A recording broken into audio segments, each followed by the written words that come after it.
can't make it on time. I keep a trying and a trying. Yeah, man. So, yeah, yesterday I should have got that. I've got like a Redbubble site where I sell these posters and, like throw blankets with all these robot women on it, but I need to have the link, some short link that comes up across here that takes you to where you can buy something. But I didn't get it together. I didn't get it together, man.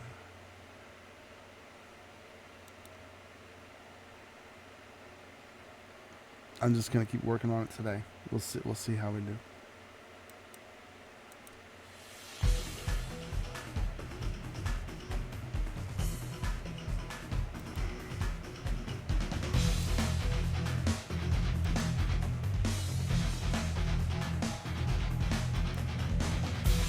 Hildebrand and Wilhelm Roscher is fundamentally different. If in the earlier case we see the petite bourgeoisie of the guilds protesting against the emerging bourgeois order in the name of the medieval mode of production, now it is the modern bourgeoisie itself that raises an objection to the consequences of its own class rule. Taxation policy. After the Battle of Jena, he became a firm supporter of the Stein-Hardenberg reforms. See his Vertrautenbrief über die Verhältnis and Verfleischung aus dem Tod Friedrichs II. Familiar letters on the internal relations of the Prussian court since the death of Frederick II, Amsterdam, Peter Tanner, 1807. The Holy Alliance was a coalition of Russia, Austria and Prussia, formed in 1815, for the purpose of safeguarding against further European revolutions. It essentially went out of existence in 1825, due to differences between its respective members. Wilhelm Roscher is considered the founder of the historical school. The historical school did not share the romantic attachment for the feudal past that Luxemburg criticizes above. Roscher drew more heavily on Smith's ideas than did other members of the older historical school, such as Hildebrand, even though he differed from Smith in numerous respects. He especially held that the classical political economists placed too much emphasis on production and not enough on consumption. Like Hildebrand, Leys, and other members of the older historical school, he opposed Smith's model of perfect competition in favor of emphasizing historical contingency and variability. Back to Adam Smith. 83, with inexorable logic, classical political economy led in the end to an about face toward self-criticism, toward a critique of the bourgeois order. In England, Ricardo represents the immediate starting point of an entire school of English socialists, William Thomson, John Gray, John Francis Gray, among others. In France, Jean-Charles Leonard de Sismondi follows in the footsteps of Jean-Baptiste Say, the first deluder of classical economy. In Germany we find socialist tones already in Karl Heinrich Rau, who was followed by Johann Heinrich von Wienen and Johann Karl Robertus. With Marx's about face of classical economy into its opposite, the socialist analysis of capitalism is completed. One could repudiate the socialist critique, and its consequences, only if one had transcended the starting point, classical economics. The results of the investigation of the bourgeois commodity economy, as the classical doctrine proffered them in a tightly bound system, did not let themselves simply be either corrected or negated. I know that guy. There remained no possibility other than to combat the investigation itself, its method. If the goal of classical economics was now edge of the foundations and fundamental principles of the bourgeois economy, the historical school conversely set as its task the mystification of the internal relations of this economy. For the old historical school, the aversion to the more categorical character of classical liberalism was merely a protest on behalf of medieval diversification and specialization of relations that corresponded to the social character of pre-capitalist mode of production. Here, for Roscher Karl May Hildebrand, the historical critique of the classical absolute theories is a protest of bourgeois society against the recognition of its own inner laws. Thus because of purpose, the historical canon, the raison d'etre, of the newer historical school was the filming of these laws, it thus elevates this recognition curriculum of laws of social economy to a scientific dogma, to an economic method.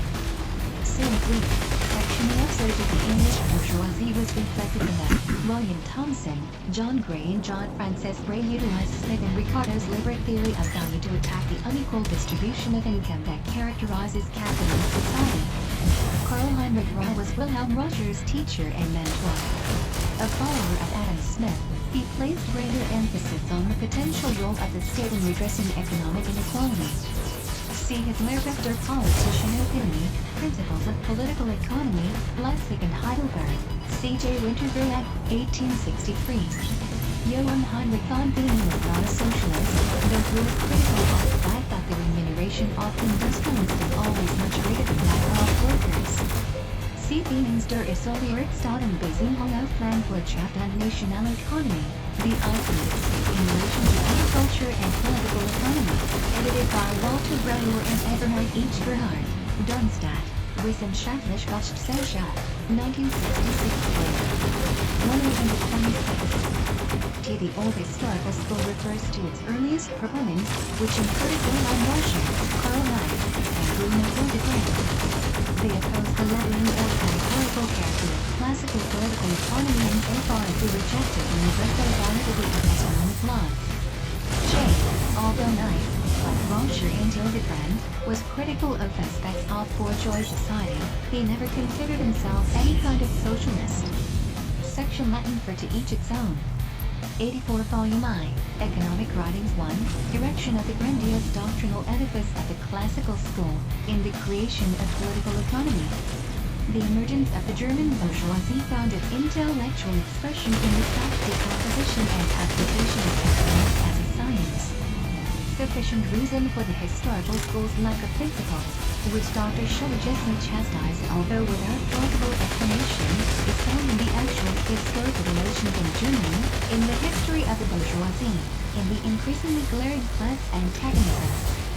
And likewise, the fact that Roscher's school, despite its pitiful scientific condition and practical sterility, could succeed in attaining such widespread influence is much better explained by the same actual relations and by the circumstance that the principal directions of the economic and social questions of the present are still caught up in the middle class, exactly the opposite. Not because the socialist doctrine of political economy, for this is clearly the principal tendency corresponding to the social questions of the present, had not yet emerged, but because it had already attained a high level of development, and as it was against this doctrine that the historical school arose in reaction. Because he does not treat the question in relation to its social foundation, Dr. Scholler commits the double error, for one, of considering the old historical direction in the first decades of the century as one and the same school as that of Roscher, whose doctrine was fundamentally different, and furthermore of situating the latter as a result of the absence of a socialist tendency written rather than conversely as a reaction against the socialist critique. Dr. Scholler's study wants to be more than a scientific monograph. As we have already mentioned, it fades off into the appeal that the current generation of German economists might return to the methods of classical economy if it wants instead to approach the problems of contemporary social life with the same understanding that the classicists brought to the problems of their time. This well-meaning appeal, back to the classical method, which clearly represent the guiding thoughts of both of Scholler's economic works, is doubtless very congenial as a desire to bring a fresh draught of air into the stuffy atmosphere of contemporary German political economy. Only, with this advice Dr. Scholler displays once again that, because of his treatment of economic problems apart from their relation to their respective social foundation, the understanding of thought the essence of the classical school that he so admired and of contemporary tasks elusive. Dr. Scholler traces the greatness of classical economics back to its deductive method, to its treatment of economic problems according to principles. But the deductive method, taken abstractly, is a purely formal scholastic method that says absolutely nothing about the essence of the research method practiced by the Smith School. If it were just a matter of advancing in its universal. Back to Adam Smith. 8.5. Preconceived principles into research. Then there are still many others who could be seen alongside the classical economists. If, as formulated by Dr. Scholler, the deductive principles of Smith and Ricardo are called economic freedom, labor mobility, and free trade, then the same could be said of Adam Myers and Coller's pattern of jurisdiction, serfdom, patriarchal state, etc. As to deductions, they are methodologically of equal value. But no one at this time preached such weighted enunciations of historical school's lack of principles. No one preached with such faith of the necessity of the true of a study point of economic analysis, as did precisely the Romantic school. If therefore the deductive method of classical economics led to the deep understanding of the bourgeois economy, while Haller's and Muller's Romantic deductions led only to great esteem for their bearers from the Crown Prince Friedrich Wilhelm Foreign from Ladinich, then that obviously lies in the fact that the classical liberal deductions corresponded to social development of their time, because they corresponded to the essence of the bourgeois economy. However, because the general foundations of bourgeois economy became the absolute principles of Adam Smith's and David Ricardo's research, for the classicists the modern commodity economy came to represent the absolute, the normal human economy.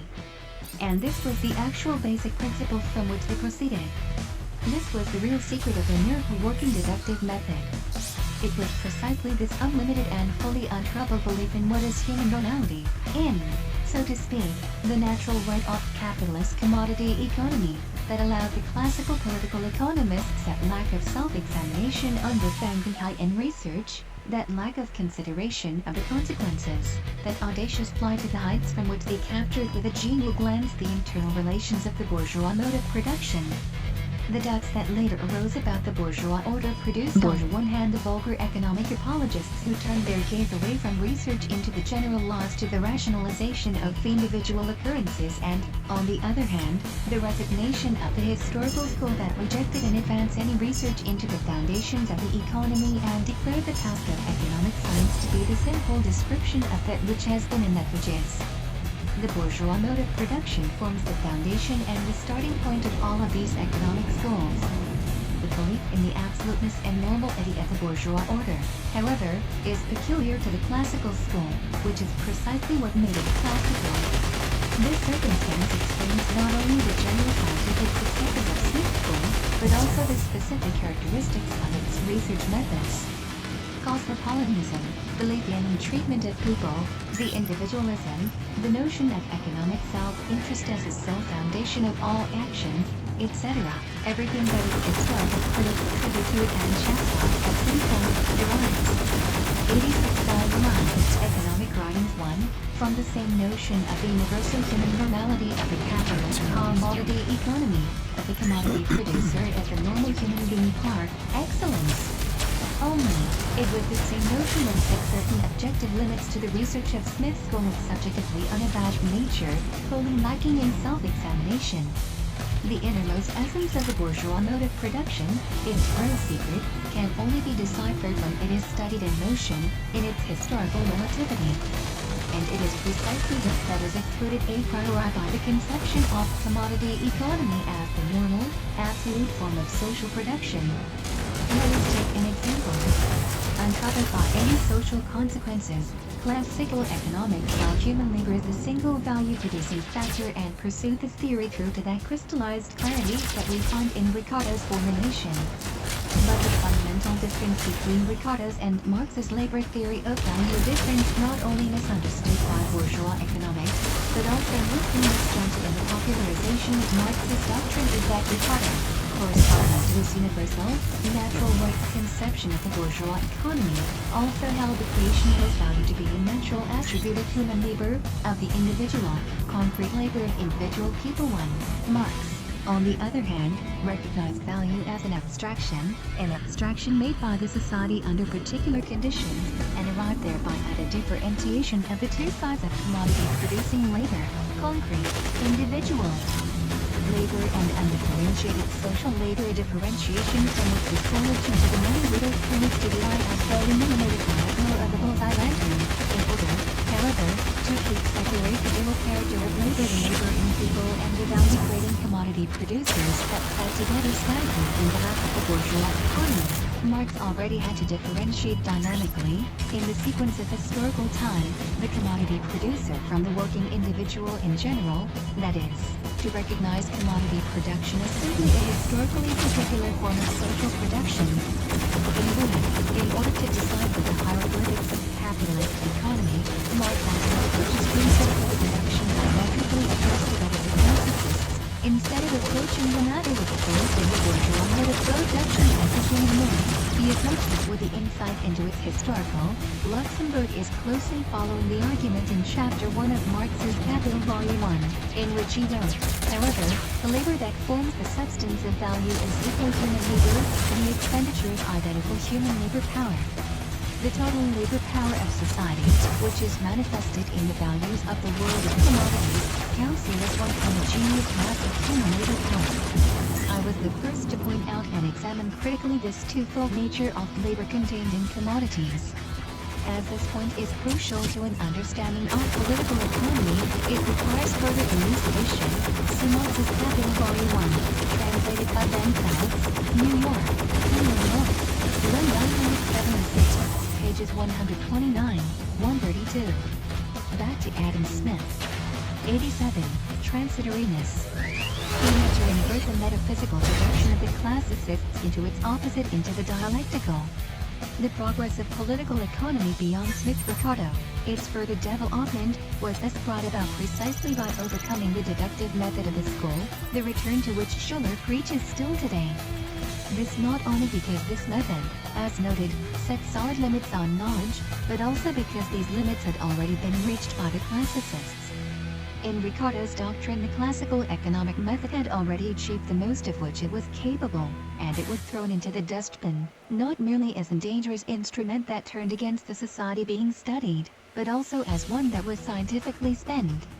A return to the method of the classical school would not lead to a new upswing in economics, as Dr. Schuller opines, but would effect a giant retreat. That such a return is scientifically impossible is proven precisely by Marx's work that represents a direct continuation of the classical doctrine. But this return is also socially impossible. And this is proven on the other hand by the degeneration of the science of classical economics into both vulgar economics and the historical school. Since the rise of these tendencies, the social relations that have undermined the sanguine classical belief in the absolute character of capitalist commodity economy have only developed further and in the same direction. Not only are class antagonisms visibly becoming incomparably more glaring, but the self-negation of the capitalist mode of production has also become an obvious fact. It is impossible again to make retreat into the starting point of bourgeois economic policy that it once was while a general return to protective tariffs was taking place. It is just as impossible to begin with the dogma of free competition while production is being increasingly monopolized by cartels. Today, the principles of Adam Smith and Ricardo belong, both scientifically and also socially, to the past. Schuller's exhortation, now founded for the first time, to return to the method of classical economics is interesting moreover as a fragment of that general return that seems to be the watchword of bourgeois social science. Back to Kant in philosophy, back to Adam Smith in economics. Condenser, in Reform or Revolution, written in the same period as article, Luxemburg, like I stated, the secret of Marx's theory of value, his analysis of money, his theory of capital, his theory of the rate of profit, and consequently of the whole existing economic system is the transitory nature of the capitalist economy, its collapse.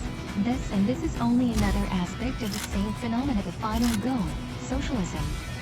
And precisely because, a priori, Marx looked at capitalism from the socialist's viewpoint, that is, from the historical viewpoint, he would be able to decipher the hieroglyphics of capitalist economy, see Reform or Revolution, in the Rosa Luxemburg Reader, pages 151.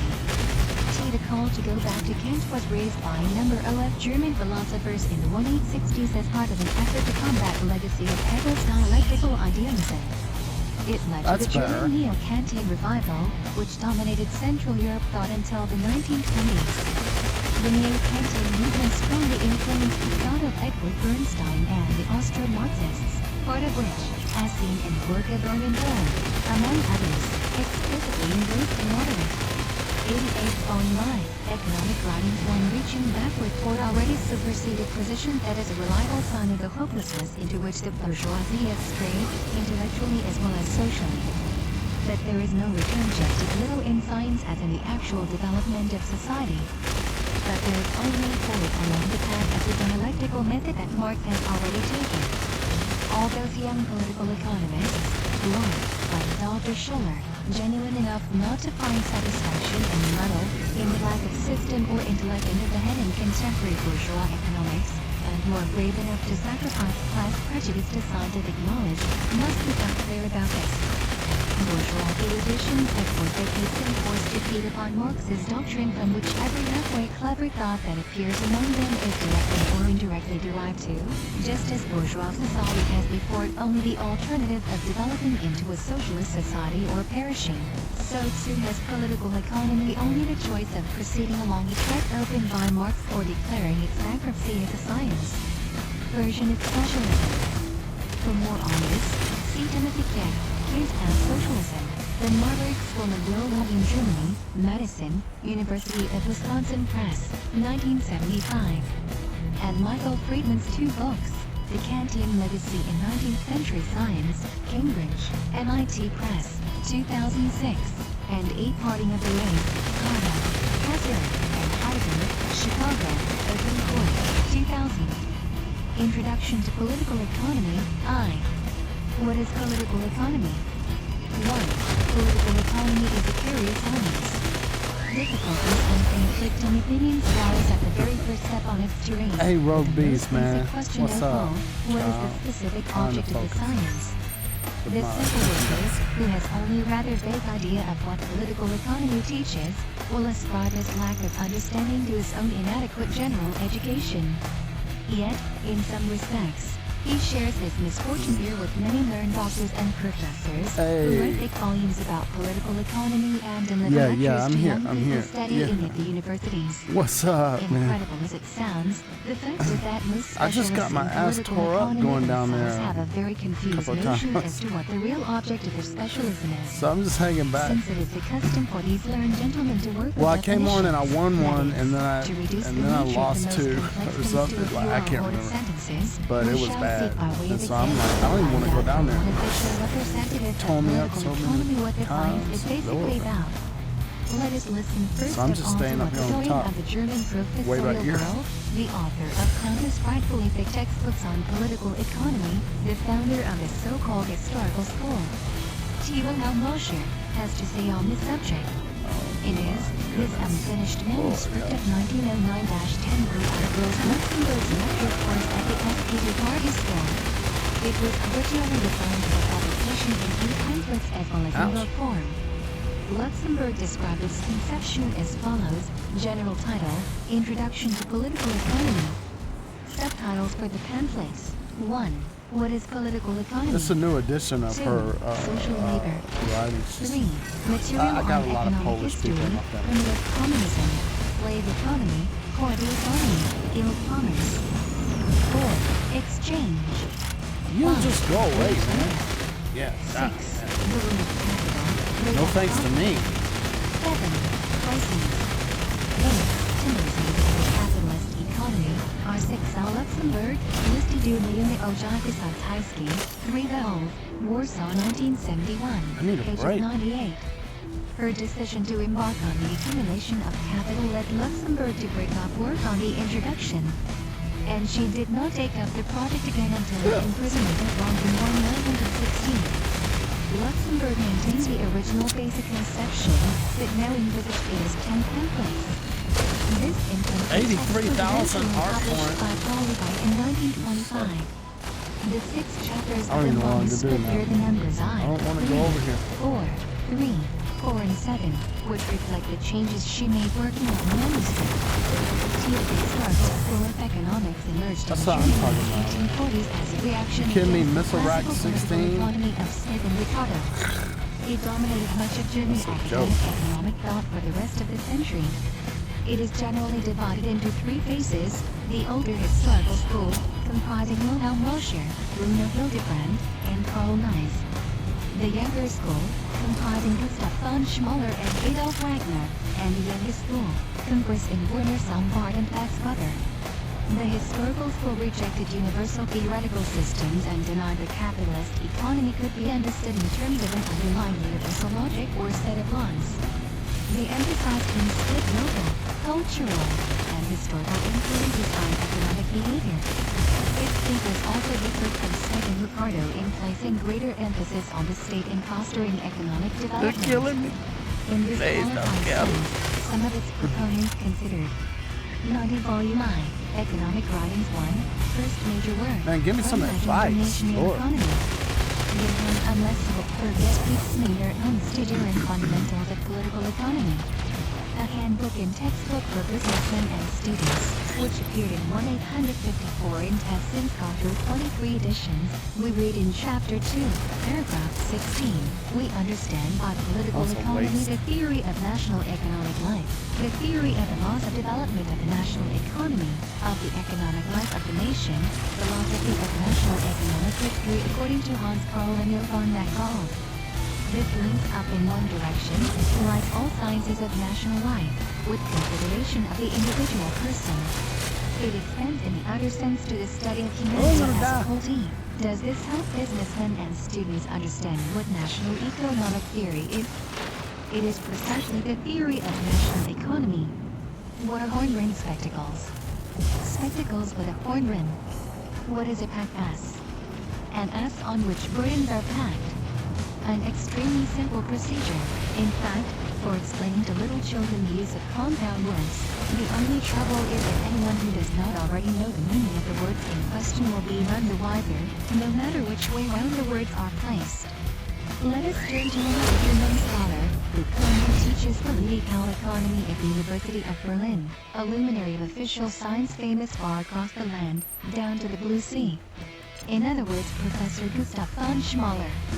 In the great collected book of German professors edited by Professors Johannes Conrad and Wilhelm Lexis, Handwörterbuch der Staatswissenschaften Concise Dictionary of the Political Sciences, Section Schmoller, themselves I've to been be making these socialists, robot although they were hostile to the revolutionary like socialist print-on-demand aspirations of Marx products, and and I'm supposed to have a link up here so you can buy it. von Mankal is primarily known for his But I theory didn't get of it done. races. I make too many of them, and then I don't put them all. I don't put the links to how you can Outlines buy of them. Economic Doctrine, Stuttgart, stupid. England, 1863.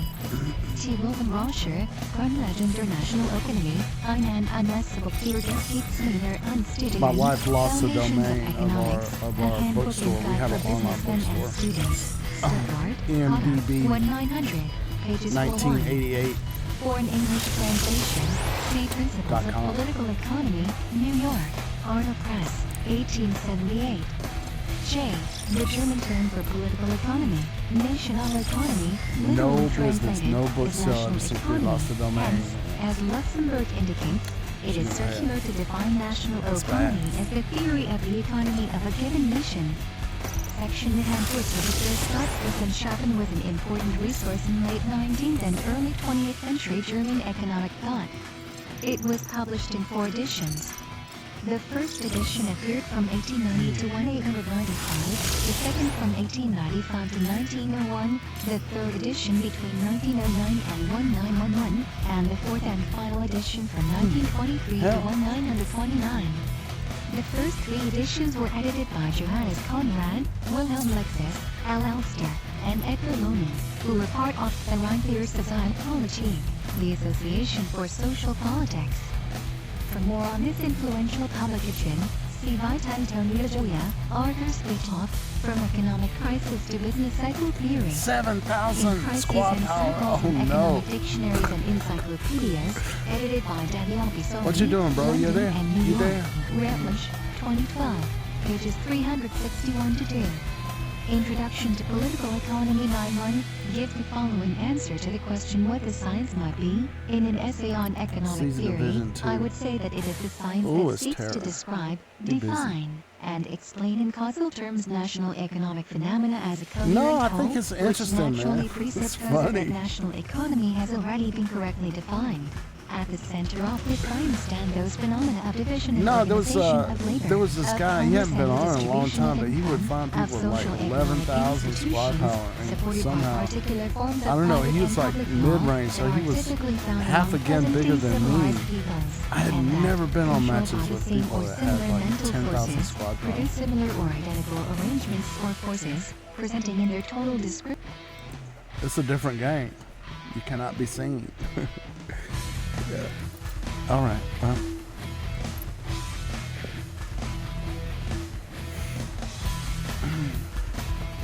Smoking Cali is the guy. Cause yeah, I don't know. Usually,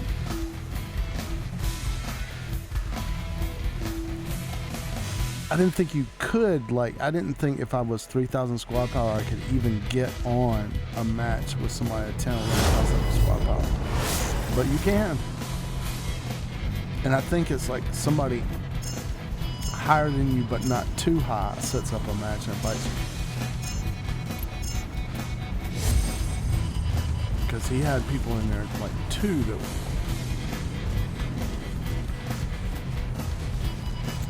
Okay, now I'm not paying attention. I should have stayed up there.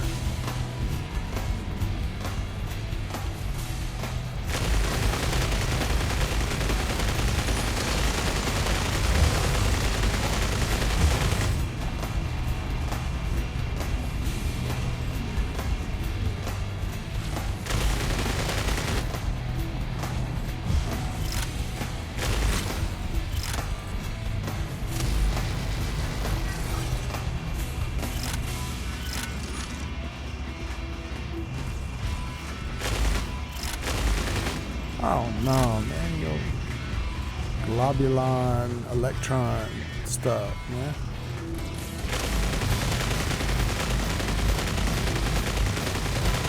No, he's gonna hit me with a. Look at that.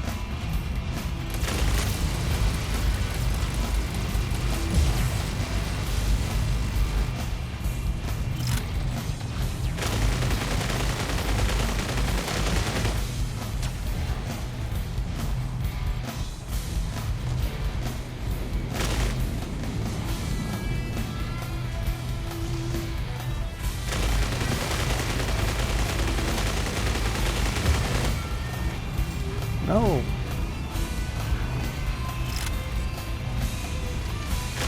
Quit shooting at us when we're trying to shoot you.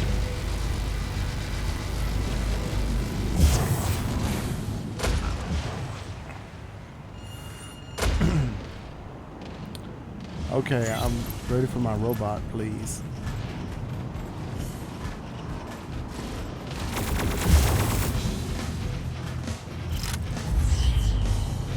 Are you kidding me?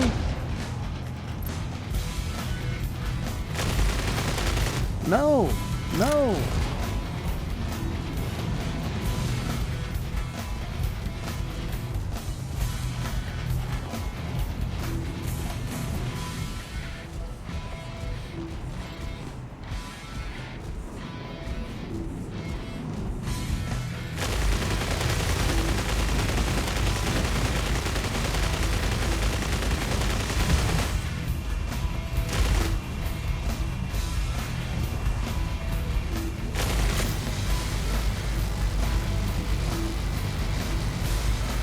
Yeah, that's it. Turn around your back. Nothing like the back of an Aries exhaust pipe.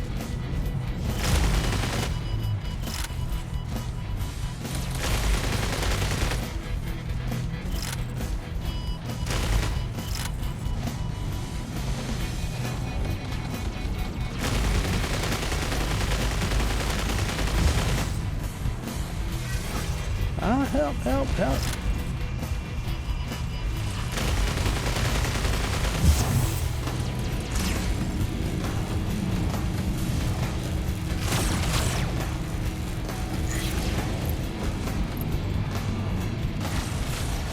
Ah, quit shooting at me.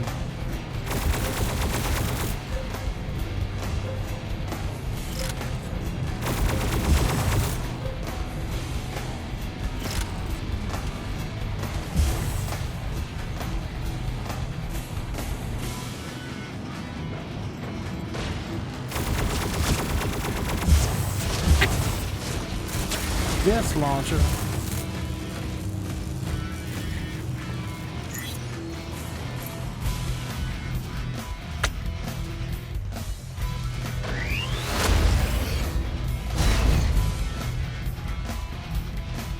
Well, at least I got one on the board.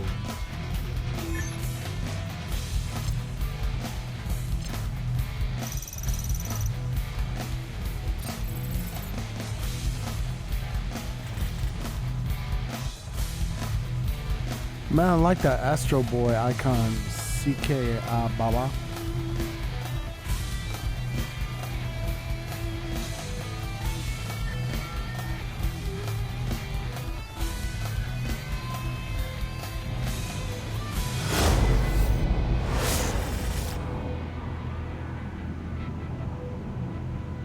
Oh no, I hate this Papa Hog Nuts guy. So nasty.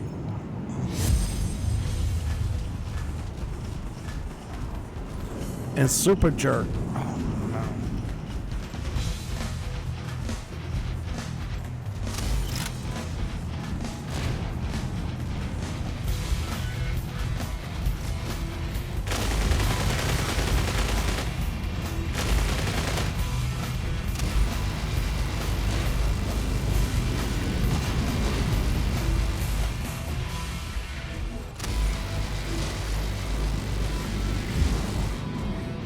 Got it. Man. Ooh.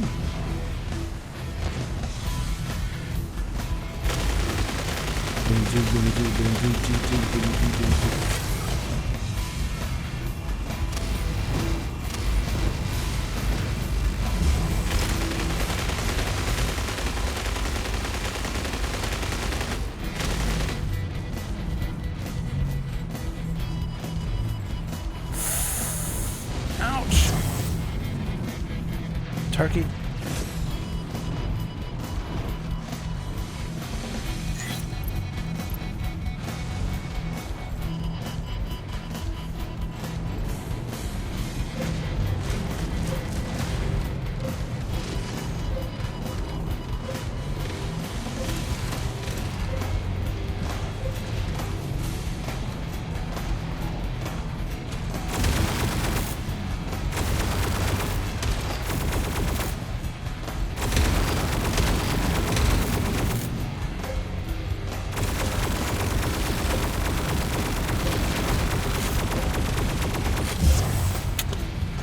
Dang you.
Try something different.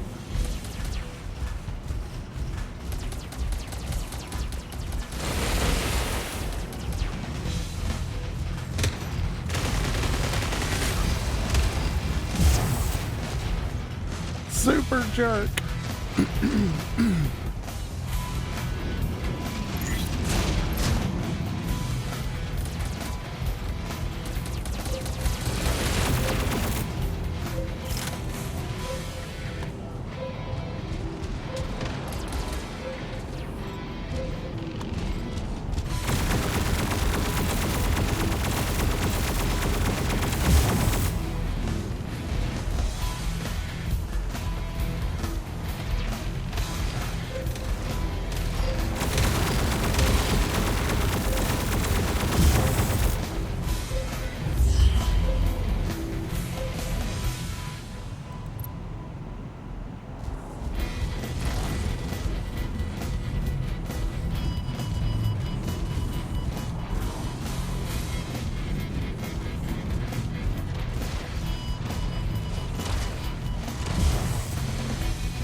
Rocket Mortar 12. You got to be kidding me.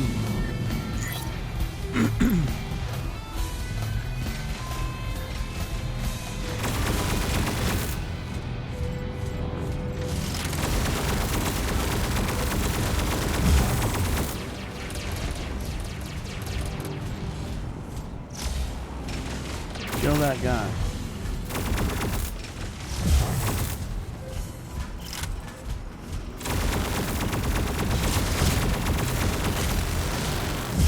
Oh.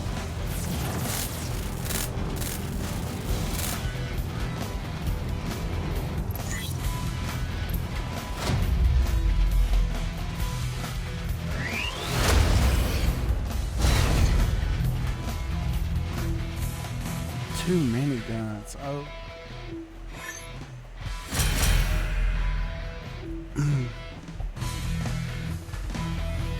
Man, Chef, we gotta team up even though you're double me. It's interesting. I don't mind getting weaponized and nuclearized. It's alright. Par for the course behind.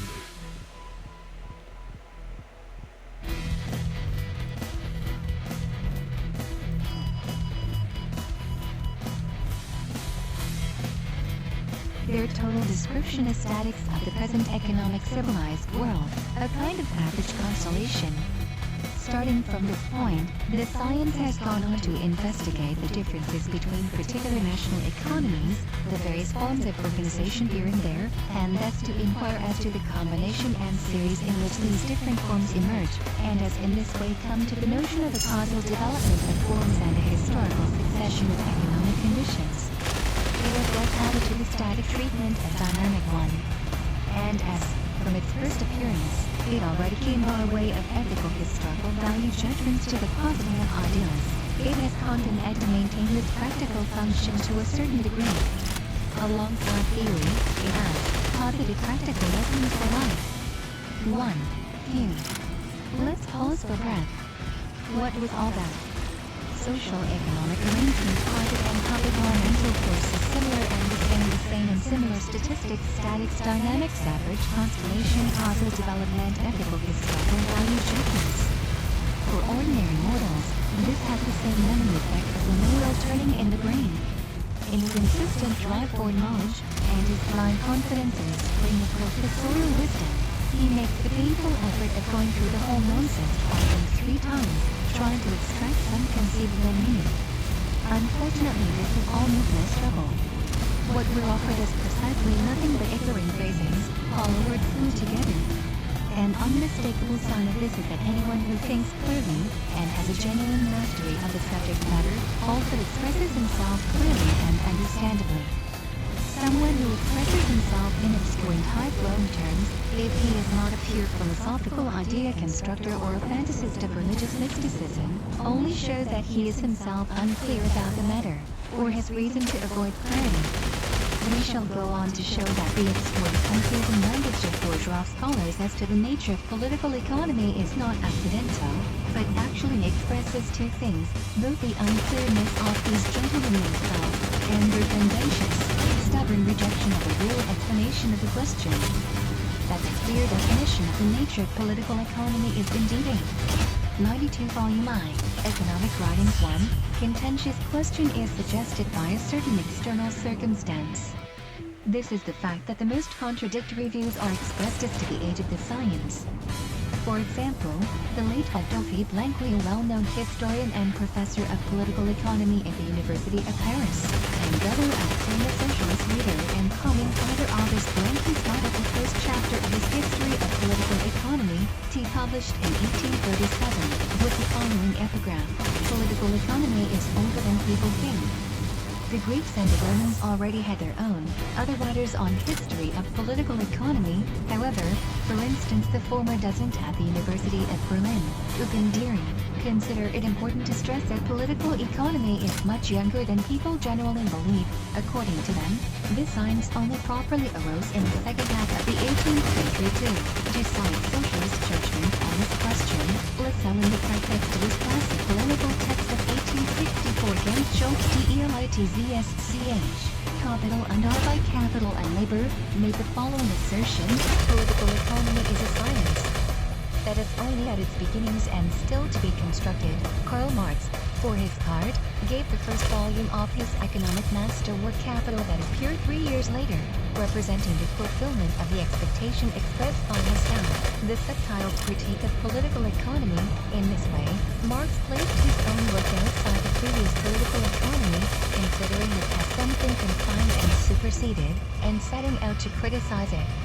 It is clear that a science that one lot of people maintain is almost as old as the written history of humanity, a second lot that it is scarcely a century and a half old, a third lot that it is still in dockers, and others again that it has already run its course and the time has come for its critical burial. It is clear that such a science presents a rather peculiar entangled problem. We would receive equally poor advice if we were to ask one of the official representatives of the science to explain the remarkable fact that political economy, as per a new prevailing opinion holds, only arose so late, scarcely 150 years ago. Professor Deering, for example, in A Great Thought of Wars, argues that the ancient Greeks and Romans had scarcely any scientific. August Blanqui actually did not directly participate in the Paris Commune of 1871. Since he was arrested shortly before the uprising and was in prison during most of it. His followers, however, played an important role in the Commune. Théodophile Blanqui, Histoire de l'économie politique in Europe, Depuis les anciens jusqu'à nos hours, Paris, Guilliman, 1837. See History of Political Economy in Europe, translated by Emily J. Leonard, New York, G.P. Putnam's Sons, 1880. J. Ferdinand Lassalle, here based at Schultz von DELITZSCH, Der Ökonomische Julian, Oder Kapital und Arbeit, in Ferdinand Lassalle's written Schrift. Luigi Santos Kane. Mit einer Biographischen Einleitung HRSG. Von Edward Bernstein, Volume 3, Mr. based at Schultz DELITZSCH, The Economic Julian, for Capital and Labor, Berlin, Verlag der Expedition des Vorwärts, 1893, pages 18. For Marx's critique of this work of Lassalle, see the preface to the first edition of Capital Volume 1, pages 89 to 90.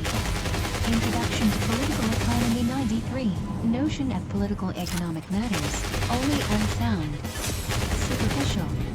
Most commonplace ideas taken from everyday experience, while the whole of the Middle Ages was extremely unscientific, through which learned explanation does not take us a single step forward, not to mention the fact that it is also quite misleading, particularly in its generalization about the Middle Ages. A different original explanation is offered by Professor Schmaler. In the same essay that we cited above on the pamphlet of Der Staatswissenschaften, he tells us, for several centuries, individual private and social economic facts were observed and described, individual truths of national economy recognized, and economic questions discussed in systems of ethics and law. These relevant individual parts could only be ended when questions of national economy acquired previously unsuspected importance for the ruling and administration of states, from the 17th through the 19th century, when numerous writers concerned with the instruction of students in them became necessary, while at the same time a rise of scientific thinking in general led to the accumulated propositions and truths of national economy being combined, while Laops attained fundamental ideas such as money and exchange, state economic policy, labor and the division of labor into connected systems, as was attempted by major writers of the 18th century. Since this time, national economic theory or political economy has existed as an independent science for, if we briefly summarize this long speech, we attain a lesson, individual political economic observations, which existed as separate facts for a long while, came together in a particular science when this was required for the ruling and administration of state-level government, and it became necessary for this purpose to teach political economy in universities. What a wonderful and classic explanation from a German professor. First, a chair is founded, when this is required by the praiseworthy government, to be occupied by an assiduous professor. Then of course the corresponding science has also to be created, otherwise what could the professor teach? Doesn't this remind us of the master of court ceremonies who maintained that there would always have to be monarchies? Otherwise, what would be the function of a master of ceremonies? For the basic intention here is indeed that political economy came into being because the governments of modern states needed the science. The command of the power that is the genuine birth certificate of political economy. It is constant in character with the way of thinking of a present-day professor who, as scientific valet the white government of the day, agitates scientifically if need arises for certain naval, customs or tax proposals, or as a battlefield hyena preaches chauvinist national hatred and intellectual cannibalism during the war. It is completely in character to imagine that the financial needs of princes, the 94 Volume I, Economic Writings 1, Interests of Royal Treasuries. A word of command from government is obviously a departure in the sign out of the ground. For the rest of humanity, however, those not paid out of the exchequer, such a notion has its difficulties. Above all, this explanation only raises a new puzzle. For we then have to ask, what happened so that around the 17th century, as Professor Schmoller maintains, the governments of modern states had felt a need to do their dear subjects according to scientific principles, whereas for countless centuries they had managed quite successfully in the old-fashioned way, without such principles. Should we not turn all this upside down and see the newfangled needs of royal treasuries as simply a modest consequence of that great historical transformation out of which the new science of political economy arose around the middle of the 19th century? In brief, after failing to learn from this learned field what political economy actually deals with, we do not even know when the model runs. 2.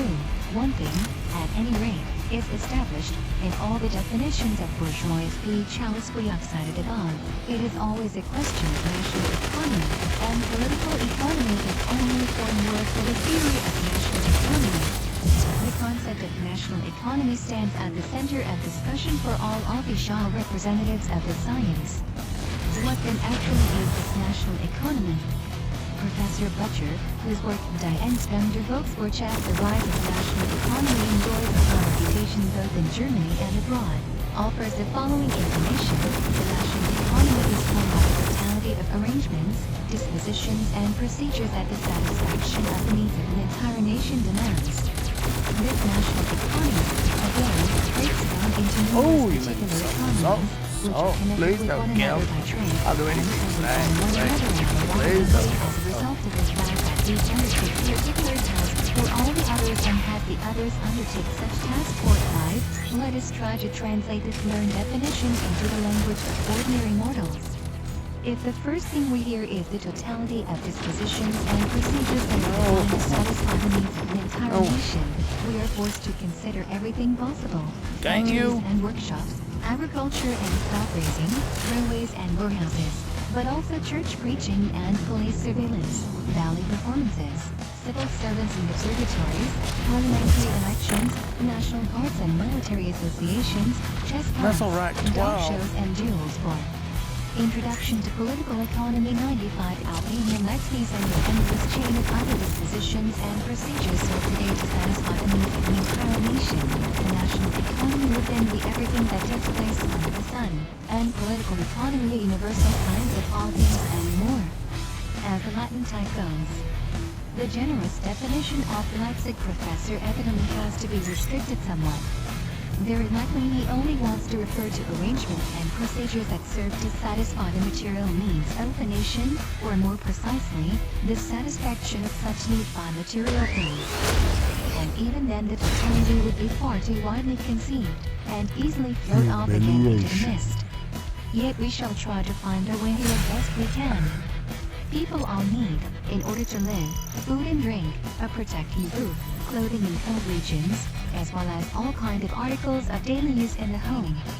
These things may be simpler or more refined, be supplied sparingly or abundantly, but they are indispensable for the existence of any human society and must consequently be constantly produced by people we are not in the land of Kalkini. In every kind of culture, as well, there are all kinds of objects that serve to improve life and satisfy intellectual and social needs, such as weapons for defense against enemies, among the so-called savages, dance masks, bows and arrows and idols.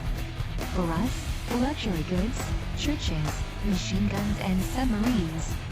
Production of all these articles requires, in turn, various natural materials, as well as the various tools with which they are produced. These materials too, such as stones, wood, metal, plants, etc., are obtained from the earth by human labor, and the tools that are used in this connection are likewise the product of human labor. If this rocky notion is temporarily satisfactory, we could conceive the national economy as follows. Each nation constantly creates by its own labor a mass of things that are necessary for life: food, clothing, buildings, household articles, jewelry, weapons, religious objects, etc., using the materials and tools that are indispensable for their production. The way in which a nation performs all this labor, how it distributes the goods produced among its individual members, how it consumes them and produces them afresh in an endless cycle, all this together forms the economy of the people in question, a national economy.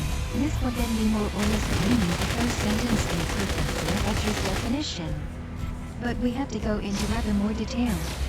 This national economy, again, breaks down into numerous particular economies, which are connected with one another by trade, and dependent on one another in a variety of ways as a result of the fact that each undertakes particular tasks for all and has others undertake such tasks for it. Here we come up against a new question: what are these particular economies of the national economy, which we have taken pains to conceive properly, breaks down into. Hopefully is a medieval mythical land of plenty, with abundant luxury and pleasure and ease of living. 9659, Economic Guidance 1, the first thing that suggests the calculate is the individual household, family economies. Indeed, each nation in the so-called civilized countries does consist of a number of families, and each family as a rule also conducts its economy. This private economy consists of the family obtaining certain monetary incomes, whether from the employment, adult members or from other sources, with which it needs the needs for food, clothing, housing, etc. And in this connection, if we think of a family economy, it is usually the housewife, the kitchen, the washtub and the nursery that form the center of this notion. Are these then the individual economies into which the national economy breaks down? We get into a certain confusion here. The national economy, as we have just understood it, involves first and foremost the production of all those goods that are used as food, clothing, housing, furniture, tools and materials for life and labor. At the center of the national economy stands production. In family economy, on the other hand, we see only the consumption of the object that the family obtains ready-made out of its income. We know that most families in modern states today buy almost all their foodstuffs, clothing, furniture, etc. ready-made from shops or markets. In the domestic economy, meals are prepared only with bought foodstuffs, and clothes generally made from raw material. Only in very backward rural districts are there still healthy families who provide for most of their needs by their own household work.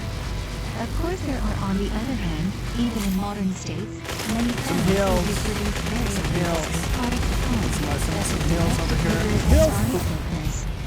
There are even, as we know, whole villages where toys and similar things are produced on a mass scale domestically. But here the product manufactured by these families belongs exclusively to the entrepreneur who ordered it and paid for it.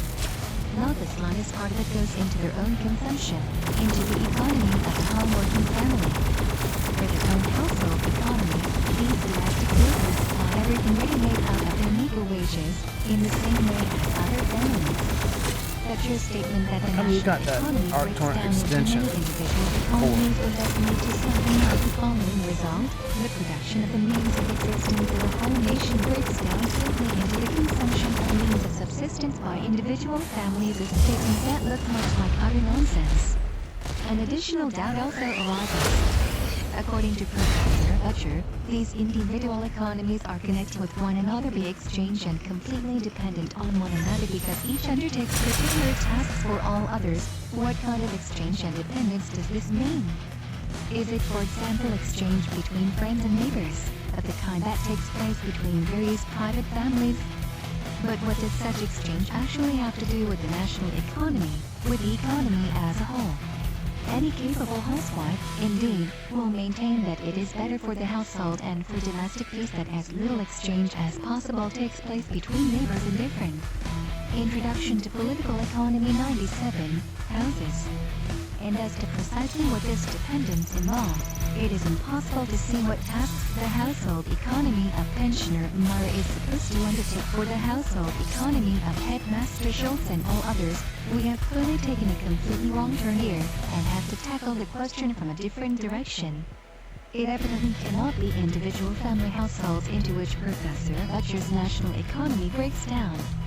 Shouldn't it rather be such things as factories, workshops, and agricultural holdings? One fact seems to confirm that this leads us onto the correct path. All these businesses are where various things really are produced and manufactured that serve the maintenance of the whole nation, while on the other hand there is real exchange and mutual dependence among them. A factory making trouser buttons, for example, is completely reliant on the tailoring workshops where it finds outlets for its goods, while the tailors in turn can't produce proper trousers without buttons. On the other hand, the tailoring workshops need materials, and this makes them reliant on the weavers of cotton and wool, who in turn depend on sheep wearing and the cotton trade, etc., etc. Here we really can see a ramified connection of production. It is of course rather pompous to speak of tasks that each of these businesses undertakes for all others, when what we have is the most ordinary sale of trouser buttons to tailors, of wool to spinning plants, and the like. But we have to accept such flowery language as unavoidable professorial jargon, as they love to wrap the profitable little deals of the business world in a bit of poetry and ethical value judgments. As Professor Schmoller so nicely puts it is just that still more serious doubts arise at this point.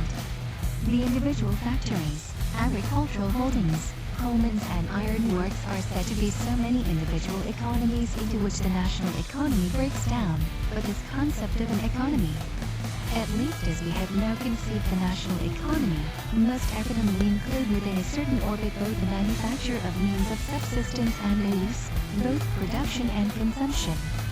In these factories, workshops, mines and plants, however, only production takes place, and indeed only for others. What are consumed here are only the materials and tools that are needed for labor. The finished product, for its part, in no way enters into consumption within the same business. Not a single trouser button is consumed by the manufacturer and his family, let alone by the factory workers, nor are iron tubes consumed by the ironworks proprietor's family. Besides, if we try to define the economy more closely, we must always understand by it something whole, to a certain extent entire unto itself, more or less the production and consumption of the most important means of subsistence required for human existence. Today's individual industrial and agricultural businesses, however, as every child knows, only produce a single product, or at most a few products, which would be far from sufficient for human maintenance, most of these moreover being not at all consumable, just one part of a food product, or a rock. 98 Volume I, Economic Writings 1, Material or tool needed for this. Present-day production facilities are precisely just fragments of an economy, having no meaning and purpose of their own in economic terms, so that they immediately strike even the untutored eye as not forming any economy by themselves, but only a shapeless little splinter of an economy. So if we say that the national economy, that is the totality of arrangements and procedures that serve to satisfy the needs of a people, breaks down again into individual economies, which are factories, workshops, mines, etc., we could equally well say that the totality of the logical arrangements that serve to perform the functions of the human organism is the human being itself, which breaks down again into several individual organisms that are the nose, ears, legs, arms, etc. The present-day factory, in fact, is no more an individual economy than the nose is an individual organism. This proof to us leads to an absurdity proof that the artful definitions of bourgeois scholars, constructed simply on the basis of external characteristics and word splitting, have an evident reason in this case to circumvent the true heart of the matter. Let us now attempt to subject the concept of national economy to a closer examination. 3. We are told about the needs of a nation, about the satisfaction of these needs in an interconnected economy, and in this way about the economy of a nation. Political economy would then be the science that explains to us the nature of this national economy, that is the laws according to which a nation creates and increases its wealth by labor, distributes this among individuals, consumes it and creates it afresh. The object of the investigation should thus be the economic life of a whole nation, in contrast with a private or individual economy, whatever the latter might mean. It appears to confirm this notion that the epoch-making book published in 1776 by Adam Smith, who is seen as the father of political economy, bore the title The Wealth of Nations. The first thing we must ask, however, is whether there really is such a thing as the economy of a nation. Do nations each conduct a separate household, a closed economic life? Since the expression national economy is especially popular in Germany, let us turn our attention to this country. The hands of German workers, male and female, produce each year tremendous quantities of all kinds of useful products. But is all this produced just for the use of the population living in the German Empire? We know that an enormous proportion of German products, growing every year, is dispatched. Adam Smith, An Inquiry into the Nature and Causes of Wealth of Nations, 2 volumes, London, W. Scribner and T. Cordell, 1776. Introduction to Political Economy 99, to other countries and parts of the world, for the use of other nations. German iron products go to various neighboring European countries, and further afield to South America and Australia. Leather and leather goods go from Germany to all European states. Glass products, sugar and glass find their way to England. Animal hides to France, England and Austria-Hungary. The dye-stuff of alizarin to England, the United States and India. Phosphates for artificial fertilizer to the Netherlands and Austria-Hungary. Coke to France. Coal to Austria, Belgium, the Netherlands and Switzerland. Electrical cable to England, Sweden and Belgium. Toys to the United States. German beer, indigo, aniline and other coal tar dyes. German pharmaceuticals, cellulose, gold articles, stockings, cotton and woolen materials and clothes, and German locomotive rails are dispatched to almost all trading countries across the world. Conversely, however, the German people are reliant at every turn in their labor, as well as in daily consumption, on products sold for the countries and nations. We eat bread from Russian wheat and meat from Hungarian, Danish and Russian cattle. The rice that we consume comes from the East Indies and North America, tobacco from the Dutch East Indies and Brazil. We receive cocoa beans from West Africa, pepper from India, lard from the United States, tea from China, vegetables from Italy, Spain and the United States, coffee from Brazil, Central America and the Dutch East Indies, meat extract from Uruguay, eggs from Russia, Hungary and Bulgaria, cigars from the island of Cuba, pocket watches from Switzerland, sparkling wine from France, cattle hides from Argentina, feathers for beds from China, silk from Italy and France, flax and hemp from Russia, cotton from the United States, India and Egypt, fine wool from England, jute from India, malt from Austria-Hungary, linseed from Argentina, certain kinds of coal from England, lignite from Austria, nitrate from Chile, quebracho for tanning from Argentina,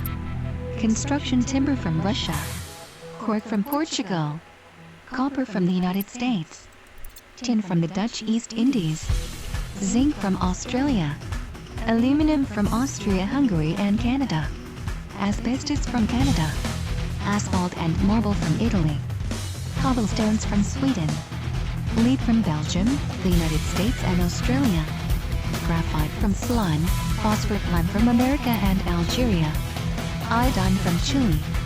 From the simplest foodstuff eaten every day to the most sought-after luxury goods and the materials and tools needed for them, the greater part come directly or indirectly from foreign countries, entirely or in one or other component, and are the product of other people's labor. To make our life and work possible in Germany, we have almost all other countries, peoples and parts of the world work for us, and we work in turn for all these countries. Alizarin is a red dye used in textile production. Originally obtained from the roots of plants of the Madder genus, it was first chemically synthesized by German scientists in the 1860s. PT niter is the mineral form of potassium nitrate. It is also known as saltpeter. When we're volume economic writing form, in order to get an idea of the enormous scope of this exchange, let us cast a glance at the official statistics for imports and exports. According to the Statistisches Jahrbuch für das Deutschreich Statistical Yearbook of German Empire, 1914 edition, Germany's total trade, net outputs arriving in Germany for re-export, was as follows. Germany imported in 1913 raw materials for the value of semi-finished products, finished products, foodstuffs and consumer goods, live animals, 5,262 million marks, 1,246 million marks, 1,776 million marks, 3,063 million marks, 289 million marks. In total, 1,638 million marks, or close to 2,000 million. In the same year, Germany exported raw materials, semi-finished products, foodstuffs, and consumer goods, live animals. 1,720 million marks, 1,159 million marks, 6,642 million marks, 1,362 million marks, 7 million marks. In total, 10,891 million marks, or nearly 1 billion marks. Germany's annual foreign trade thus amounts to more than 22 billion marks. The situation is the same, to a greater or lesser extent, in other modern states, precisely those with which political economy has been exclusively concerned. All these countries produce for one another, partly even for the most far-flung parts of the world, while likewise consuming all along the line products from all other parts of the world. In the light of such a tremendously developed reciprocal exchange, how are we to draw the borders between the economy of one nation and that of another? Should we speak of so many national economies as if these could be treated as separate territories in economic terms? Of course, the increasing international exchange of goods is no new discovery, unknown to bourgeois scholars. Official statistical surveys and their annually published reports have long since made the facts reported the common property of all educated people. Businessmen and industrial workers, moreover. See Statistisches Jahrbuch für das Deutschreich, edited by the Imperial Statistical Office, Berlin, Puttkamer and Hilbrecht, 1914. The Statistisches Jahrbuch was published yearly, beginning in 1880. Small differences in this and the following edition result from Luxembourg ignoring the thousands in the component categories. Introduction to Political Economy 101, know them from their daily life. The fact of rapidly increasing world trade is so universally known and recognized today that it can no longer be challenged or doubted. But how is this question conceived by the academic specialists in political economy? As a purely external chance connection, as the export of a so-called surplus in the products of one country over and above its own needs and the import of what is lacking to its own economy, the connection that in no way prevents them from continuing to speak as the core of the national economy and national economic theory. Professor Butcher, for example, proclaims, after he has lectured us at length about the present-day national economy as the highest and final stage of development in the series of historical economic forms, it would be a mistake to conclude from that successful easing of international trade in the liberal age that the era of national economy is on the decline and making way for an era of world economy. We certainly see today in Europe a series of state-announced national economy and provisions outward to the extent that they are forced to obtain considerable quantities of their food and consumer goods from abroad, while their industrial production capacity has grown far beyond the national need and supplies regular surpluses that have to seek their utilization in foreign lands. That the existence alongside one another of such industrial and raw material producing countries that are mutually reliant, this international division of labor, should not be taken as a sign that humanity is on the brink of reaching a new stage of development, and be opposed to earlier stages under the name of a world economy. For, on the one hand, no economic stage has guaranteed complete ability to satisfy its own needs in the long term. Each leaves certain gaps, which have had to be filled in one way or another. On the other hand, at least up to this time, no signs of this so-called world economy have yet appeared that depart from those of the national economy in their essential characteristics, and it is very doubtful whether such will appear in the foreseeable future. 6.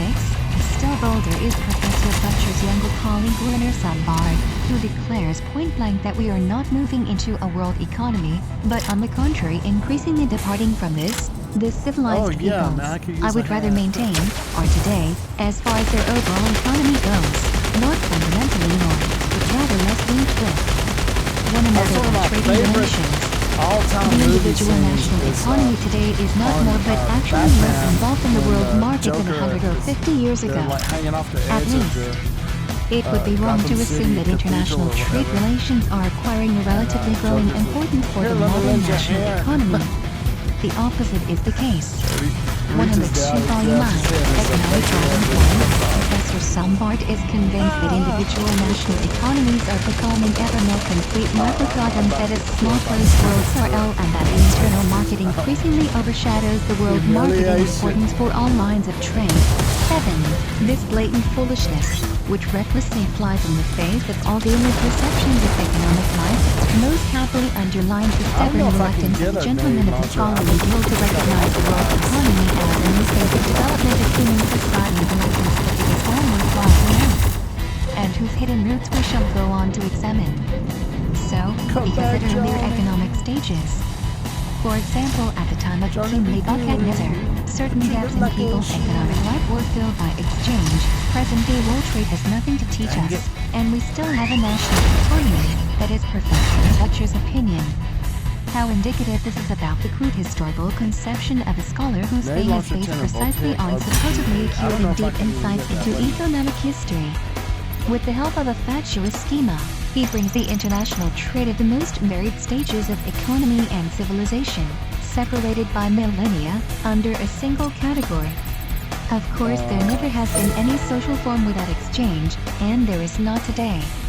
The oldest prehistoric I don't even discovery, the understand most all primitive this. caves used as dwellings by antediluvian human Okay, beings, this is the next. most Okay, primitive I graves understand from that. early Okay. times, all give evidence of a certain exchange of products see, what did he already say? He between said get a distant regions. Voltaic RPG Exchanges 8. as old as human culture itself, it has ever been a constant accompaniment of this and its most powerful promoter. Voltaic In this RPG general 8. knowledge, quite vague in its Currently generality, available. our scholar now drowns all particularities of different eras, levels of civilization I don't and buy economic anything. forms. I don't Just ever as all cats are gray in the dark, so in the obscurity of this professorial theory, Because that's all part forms of- of exchange, no I'm matter how interested in diverse, studying this are one game. and the same. And one of the The things primitive that's interesting exchange to me on is an like what Amerindian happens tribe if in you Brazil, never who spend every a now single and then penny. happen to exchange 'Cause I their know unique one woven guy, I saw dance one guy masks for the spent artfully made bows and arrows of $27,000. another Did you see tribe. that? The gleaming warehouses of Babylon, where the splendors of I was Oriental like, court life were the accumulated. people that designed The this, ancient market of Corinth, where at the Mimoun Oriental cloth, Greek pottery, the people that designed this satire, game, Syrian and Anatolian slaves were that's the offered for sale genius to right rich there. slave owners. who ever heard of a The game medieval where you could maritime spend trade of Venice, $27,000? supplying But luxury more goods to than European that, feudal courts and patrician houses and the present-day capitalist world trade, which more is quite amazing than west, that is that the north guy and was south, still having all a the great oceans time. and corners of the world Yeah. into its net, That's a and very year good in, game year design. out moves People tremendous are having quantities fun. of They goods spend hither and thither from the $27,000 beggar's daily bread and firewood through to the Still artworks loving it, most you know? sought after And by people rich ragging the connoisseurs. guys like, From the y'all's trouble simplest is y'all don't flake have of the any pearl money. through to the most complicated tool, He's like, from human I labor spent power, the $27,000. source I of have all a budget wealth, for this built game, a and I have technique. not gone over budget Instrument of ever. war, all this is one and the same for our professor of political. Introduction to Political Economy 103. Let's see. Economy. Simply the filling of certain gaps Okay, in the wait a minute. independent economic I'm organ. confusionalization. SMI. Behind. 50 years Hold on. ago, Schultz von Delitzsch taught the German workers that each person nowadays first of all produced for himself, but those products he does not I need need to himself. Hellraiser. He exchanges for the products Big outfitters. box. As Lascelles' response to him remains unforgettable. Herr Patrimonial Richter Schultz. Have you no idea at all about the real pattern of social labor today? Didn't you come from Bitterfeld and Delitzsch? In what century of the Middle Ages are you still living with these ideas? Have you no inkling that social labor today is precisely characterized by the fact that each person Okay, produces yeah, let's precisely see. what he cannot use himself? Have you no... How's that? Is that better? Wait a minute. And I could wait this time. I thought I did a good audio check before I came on this morning.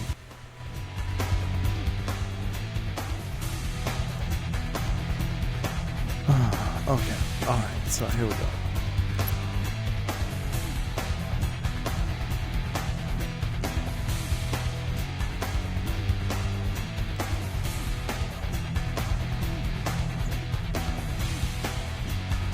Today is a special day. Using money. I ain't got no money. My wife lost the dang bookstore domain. Now nobody's buying our books, man. We have an online bookstore.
Would you die or something? Man, get with the program.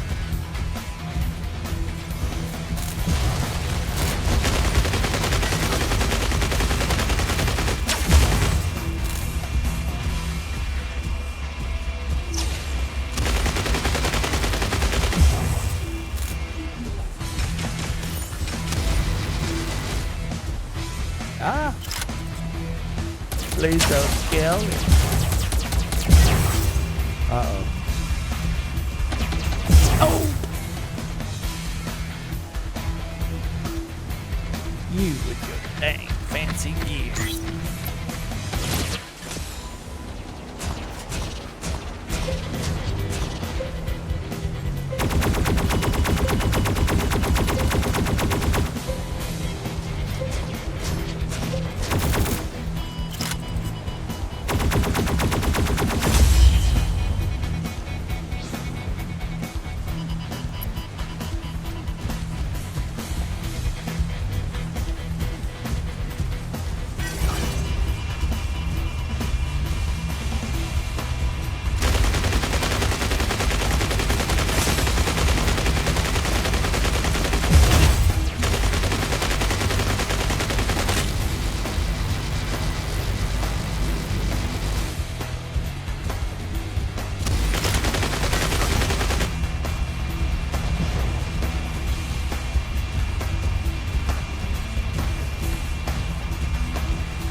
You suck.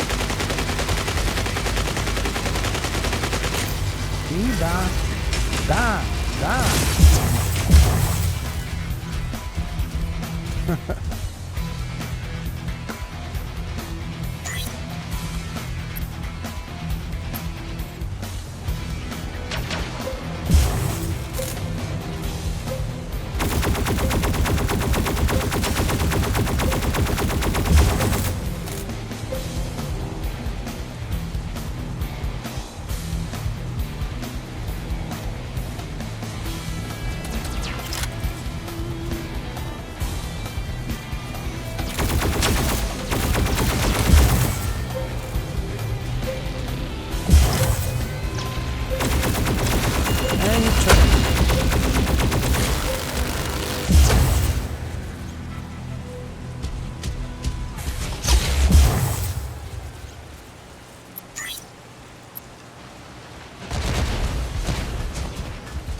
Inside the tubette, in the small duplex tile shadow of my hand, made a movie wolf head. The dangling fingers made a long fire-tipped tube, resembling a smoking fang, which caroled from his mouth to my mouth, and slowly into the peeled-back tiny mouth, flaky enamel ceiling above my shaggy head. A test of endurance metered by what, with things changing this fast. Wet butt. Outside the bathtub, that trembling as it was, a small room with a very large open window. He bounced and disappeared off the ceilings of morning, like a neglected tooth that gives root overnight.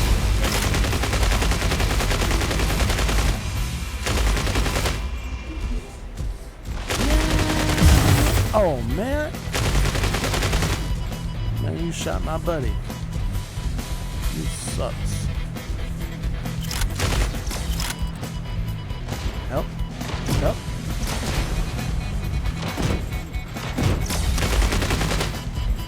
Somebody up.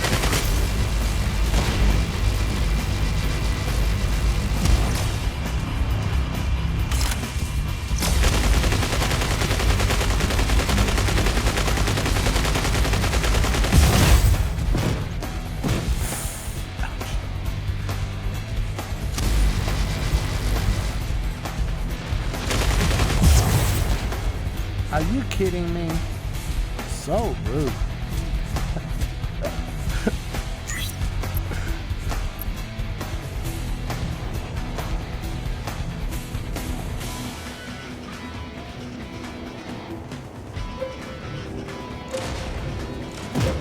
Let's get in their nostrils.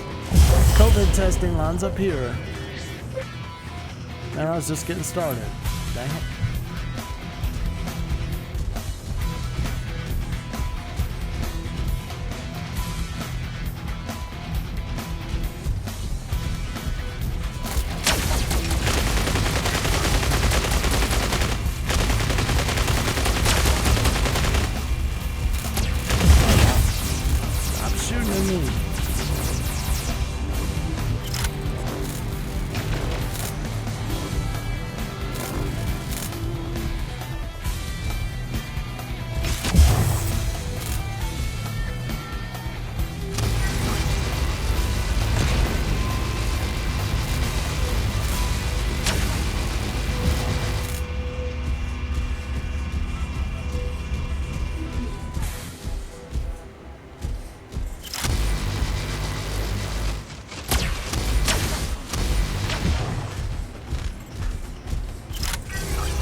Ouch.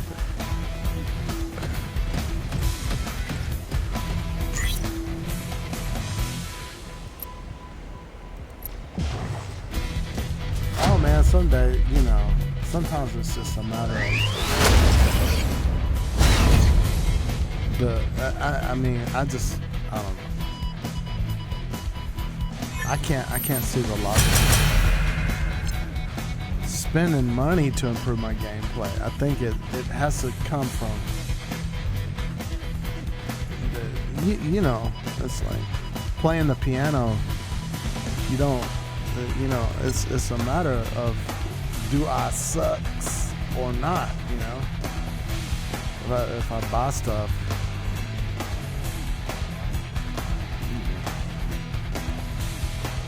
it's kind of a roll of the dice, you know.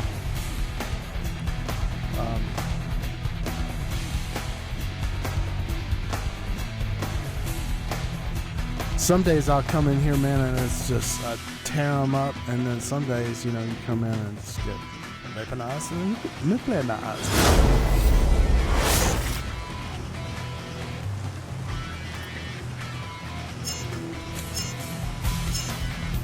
You get humiliation.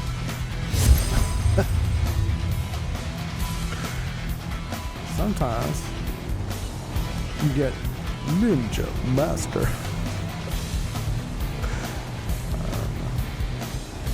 I try to get better.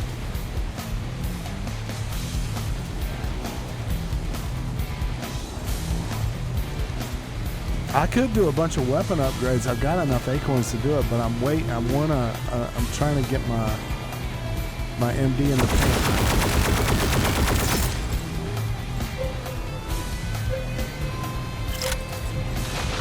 Oh no! Stupid helix rack. See, I don't use no helix rack.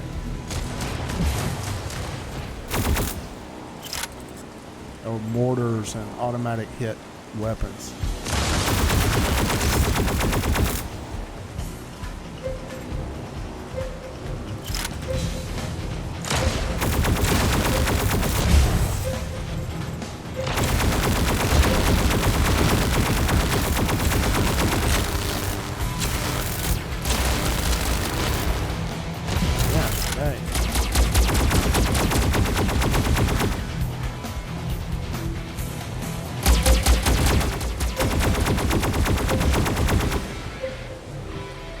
Help. Please don't kill me. Kindly grab family.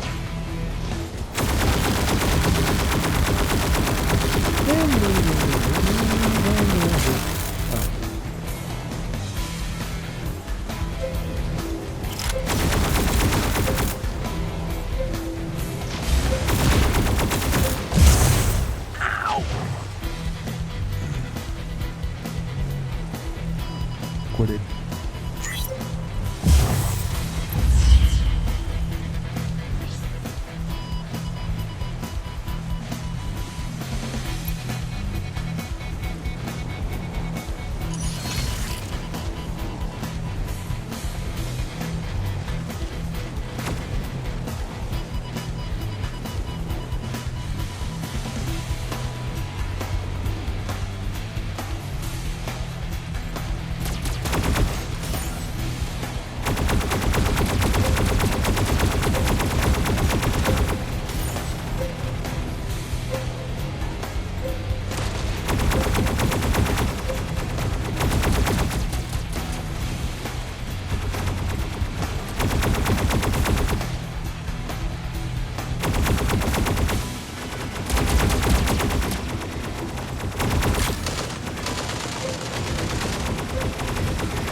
And the spending money, I mean, yeah.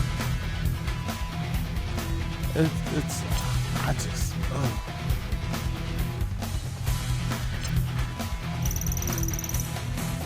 I'm trying to do a business. I want to do urban farming and fish husbandry, and like when I get any money, I always spend something on equipment for my business. Yeah, nothing to spare.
Doc Robot. 90,000 damage.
Ooh, I like that skin on the Zephyr. That's pretty cool.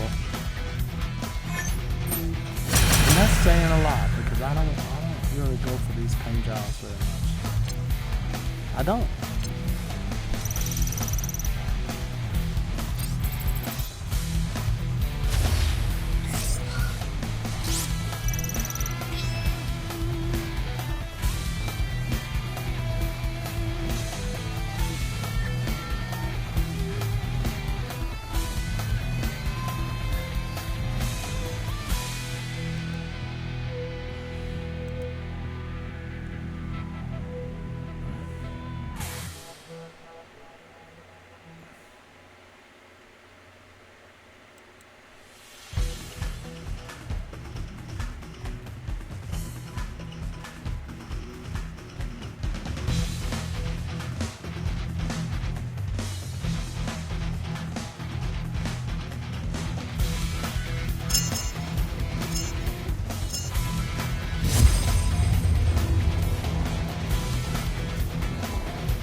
That's my best indeed. Turkey.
Well, so much for that.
Ow!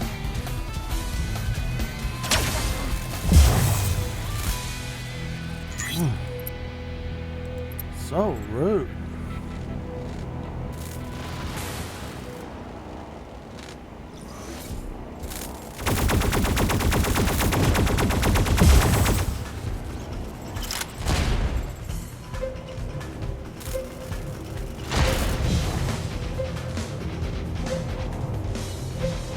Let's get up in the nostrils. Yeah, it's just getting started over here.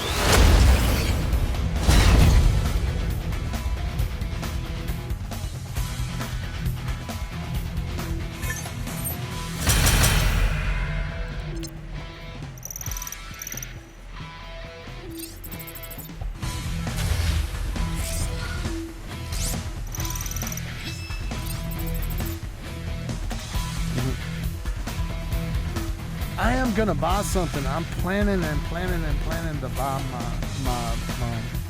my MD upgrade. I am gonna buy something. I'm saving my acorns.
Man, back parts on it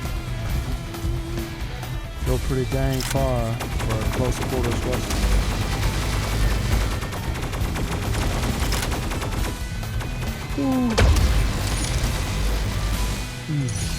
Ouch.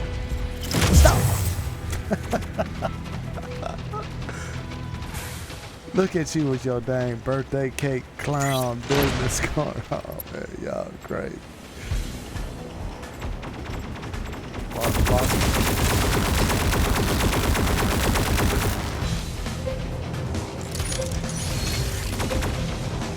No!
200,000 damage, our Torrent 10. Jeez.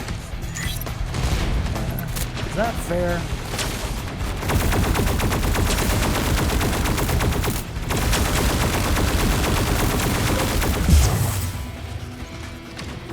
$100,000. Fierce?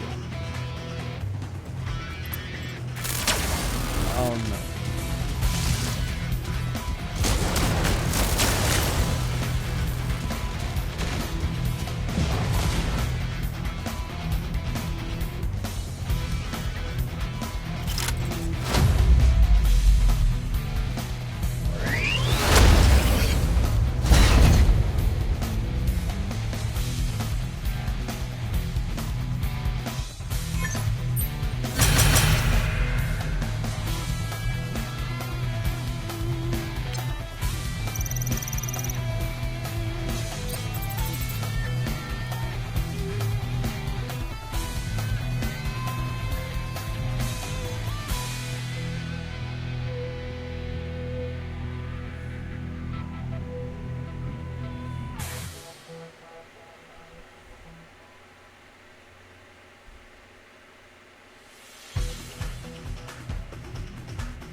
I'm risk averse, I think.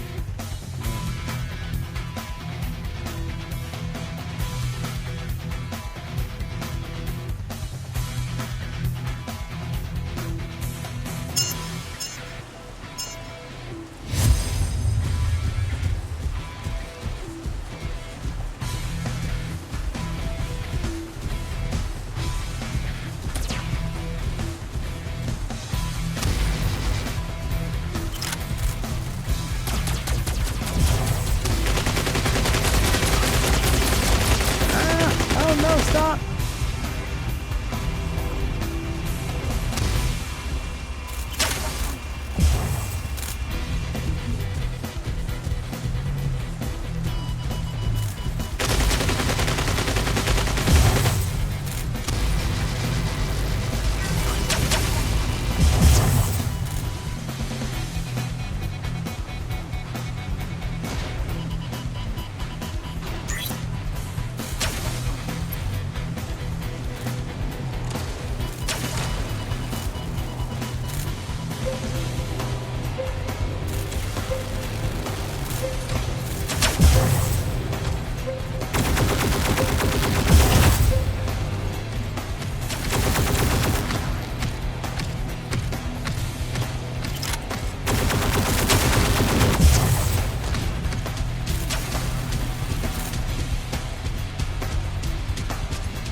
Thank you.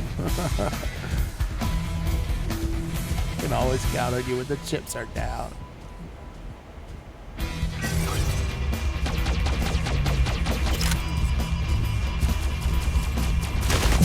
Ow. That's a disgrace.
110,372.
In the morning, slaving for bedside.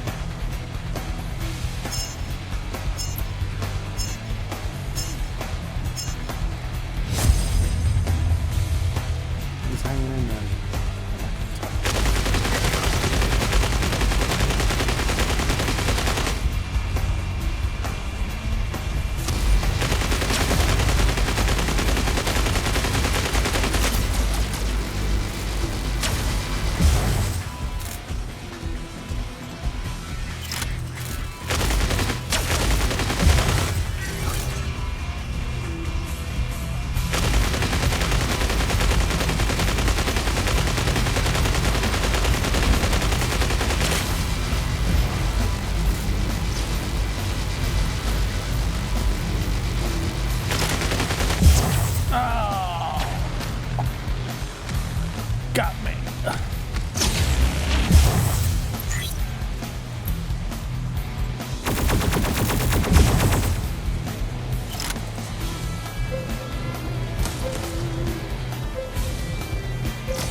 I enjoyed that.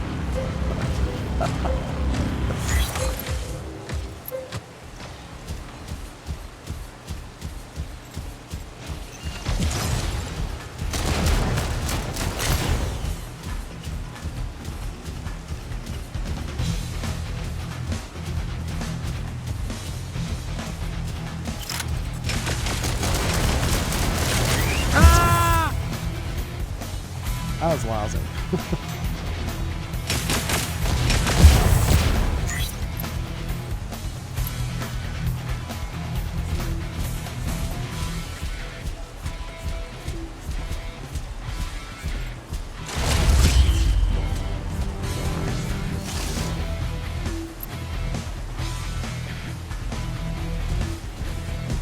I've been noticing that you know, you really need, when you see you need to register the direction of your opponent and overshoot. You don't chase. You know, if he's going to the left, you need to overshoot, and he'll run into your fire. I've been noticing this a problem right now. Dragging behind.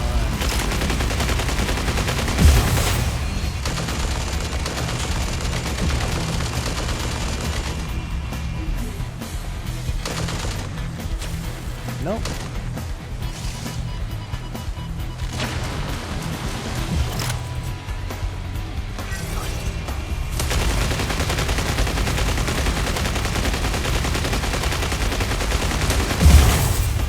Ow.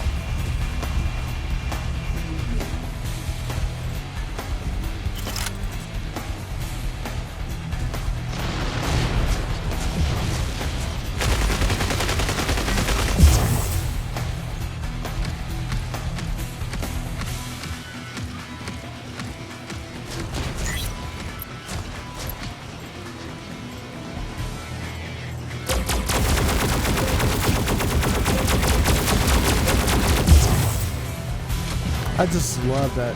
Sometimes I'm just in the mood with kamikaze behind. You know? Just see. You know? It's so satisfying when you actually blow them up. They're like, this guy's crazy. They're bots. Oops. Don't you want to come over here closer, darling?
Ow.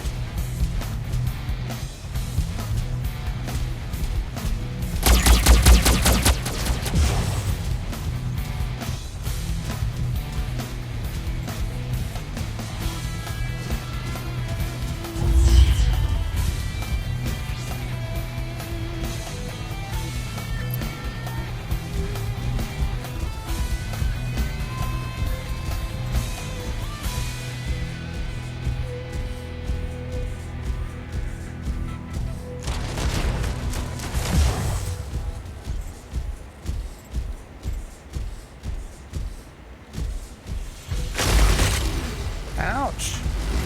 Stop.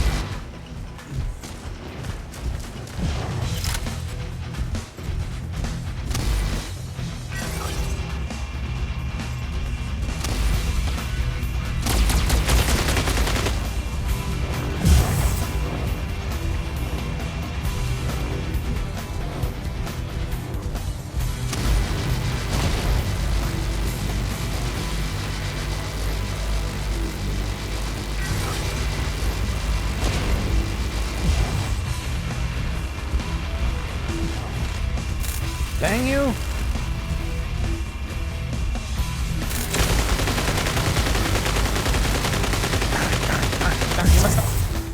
Ow!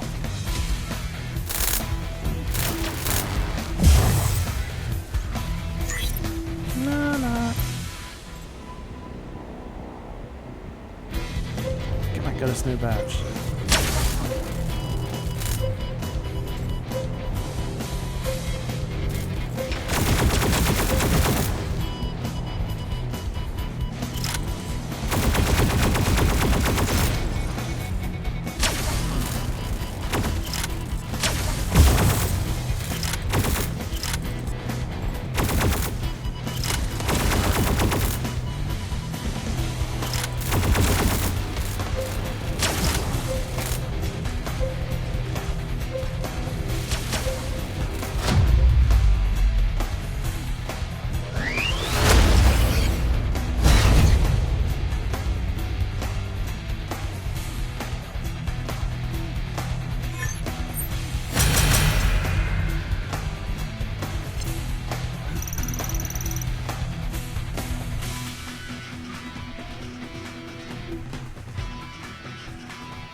Hanging with me, I appreciate it, bro.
Just stay right with me there, buddy.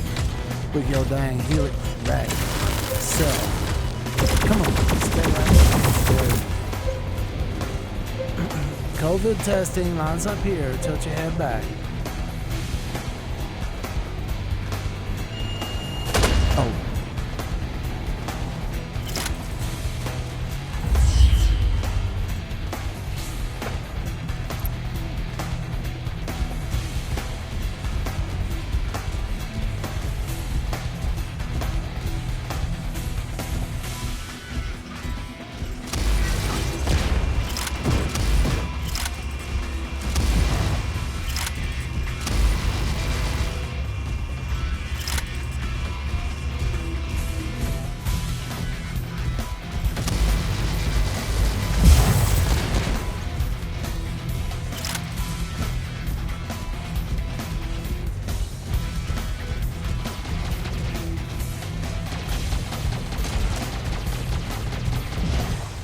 No.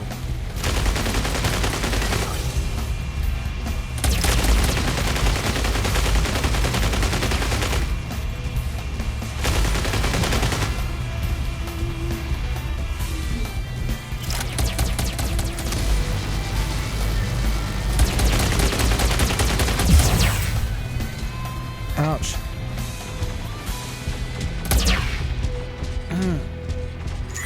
Sure. Let's play some 5 versus 5 after this round.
She is there.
4,000 damage fusion cannon.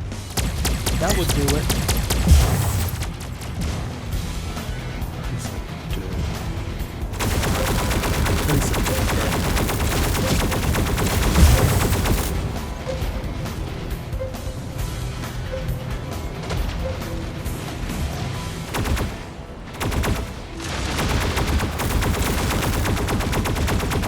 Right on your ass.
Curses foiled again.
console rack 6.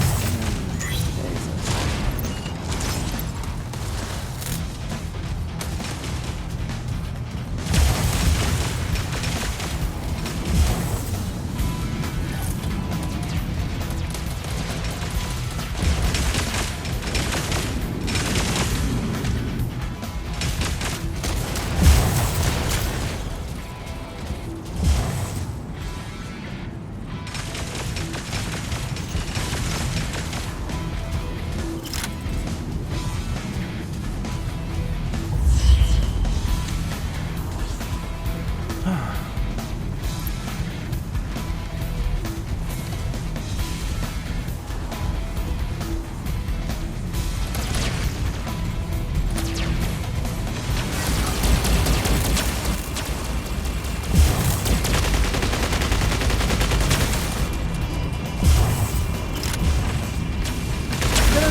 hot.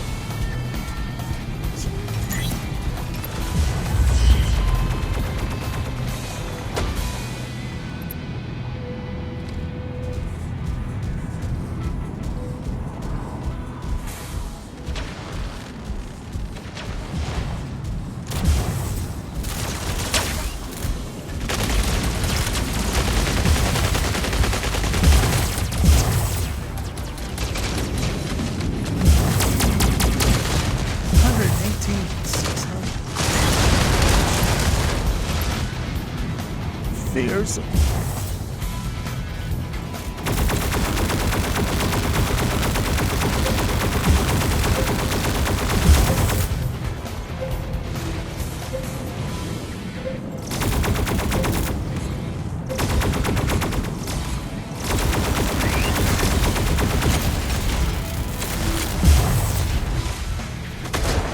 I believe I survived. Oh.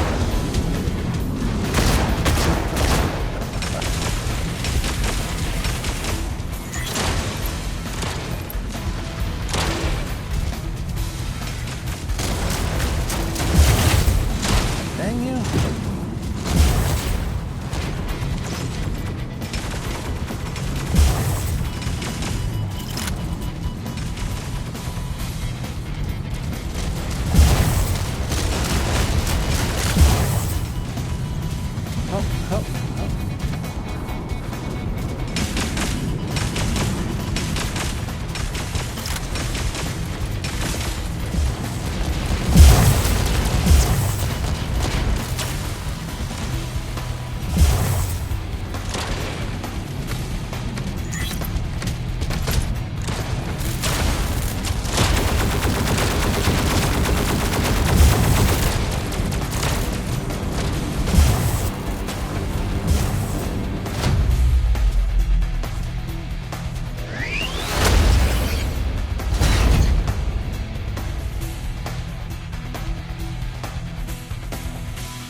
All right.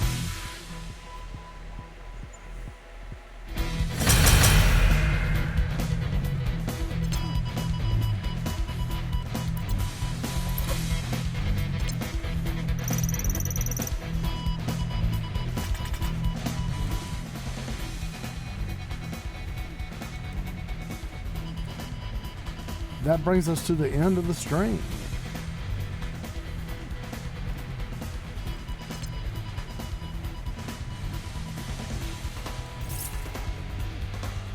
All right, I need to go to my chats.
No, you gotta 630 first bloods as Brick House to complete that. Wow. Shoot, that's a lot.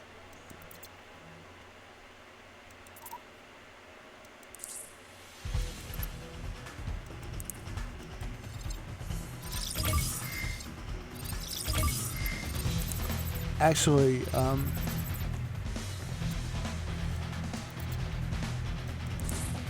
I didn't expect to be on this one account this whole time. I got to log in to my daughter's account.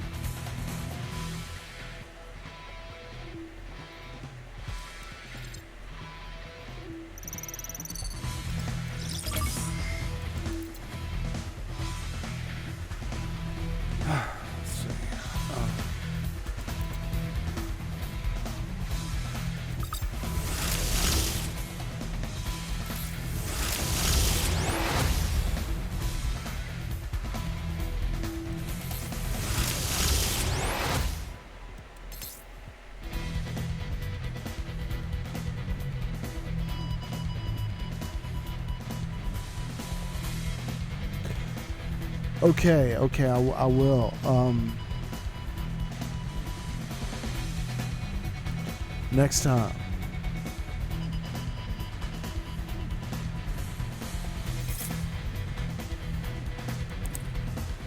I would love that, actually.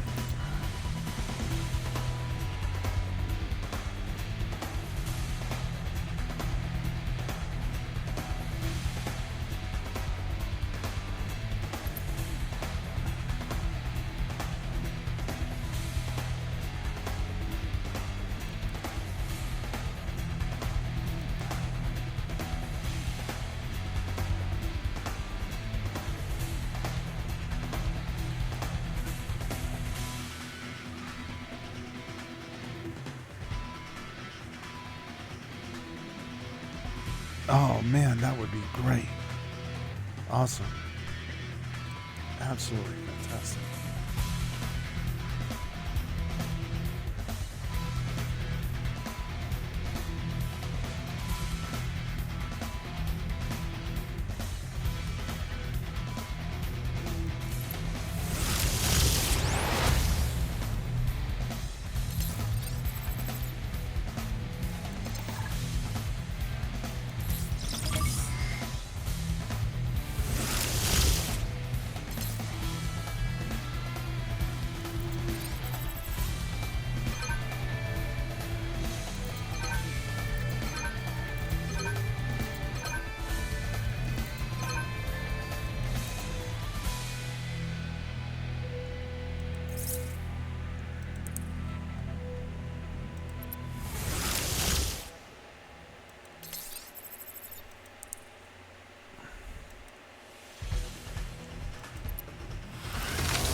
All right. Thanks for tuning in, ladies and gentlemen. Gonna have to sign off. Be back again tomorrow, and hopefully with Hellraiser we're gonna get a channel going. All right. And talk in real time. Until then, it's not gonna be then because it's not then now. Now is now. Then is then, and it's not gonna be then until then.